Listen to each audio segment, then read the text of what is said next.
একটু বোঝো হওয়ার পরে থেকেই দেখছি যে আমার রান্না বাড়ার প্রতি খুবই আগ্রহ বেশি। আর সেই রান্না যেখানেই হোক না কেন, বোনের বাসায় বা হচ্ছে আমাদের নিজেদের বাসায়, আমার রান্না করতে খুবই ভালো লাগে। হ্যালো এভরিওয়ান, আসসালামু আলাইকুম। সবাই কেমন আছেন? আশা করছি আল্লাহর অশেষ রহমতে আপনারা সবাই ভালো আছেন, আর আপনাদের দোয়াতে আমরা অনেক ভালো আছি। আরেকটি নতুন ভিডিও নিয়ে চলে এসেছি। আশা করছি ভিডিওটি আপনাদের কাছে ভালো লাগবে। আর যদি ভালো লাগে তাহলে অবশ্যই আমার চ্যানেলটি সাবস্ক্রাইব করবেন। আর রান্নাবাড়া করার প্রতি আমার একটু আগ্রহ বেশি, কারণ হচ্ছে সবসময় আপু রান্না করে আপুদের বাসায়, আর আমাদের বাসায় মা রান্না করে। তো ওই জন্য হচ্ছে মাঝে মধ্যে মনে হয় আমিও একটু রান্না করব, কবে আমাকে বিয়ে দেবে, কবে আমি রান্নাবাড়া করে হাজব্যান্ডকে খাওয়াবো।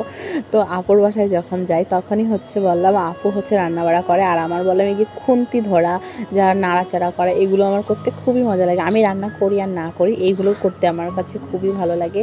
যে হ্যাঁ, আমি রান্না করিনি, বাট কিন্তু আমি এই যে নাড়াচাড়া দিচ্ছি, এটাই হয়তো বা আমার জন্য স্বাদ বেড়ে যাবে, এরকম একটা মনে হয়।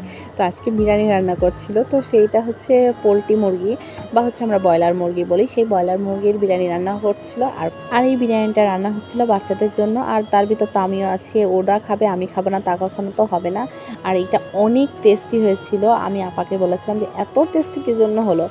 আর অন্য সময় বললাম রান্না করলে এতটাও ভালো লাগে না, কিন্তু এবার রান্না করে যে এতটা মজা হয়েছে। আর তার উপর এবার একটু রান্নার স্টাইলটা চেঞ্জ করে ফেলেছিল আপা। আর সবচেয়ে দারুণ বিষয়টা আমার কাছে এটা লাগে, যেটা হচ্ছে আপা এই বিরিয়ানি মশলা হাফ আলাদা রেখে দেয়, আর হাফ হচ্ছে মাংসের মধ্যে দেয়।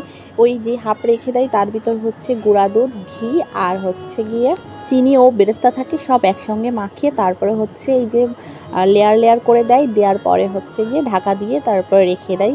পরে বললাম হচ্ছে গিয়ে ওইগুলো একসঙ্গে যখন মিক্স করে তখন অনেক মজা লাগে খেতে। আর হচ্ছে আমাদের জন্য যেহেতু বিরিয়ানি রান্না হয়নি, বাচ্চাদের জন্য রান্না হয়েছে, তো হচ্ছে দুপুরের লাঞ্চের জন্য ইলিশ মাছের ভুনা করছিল।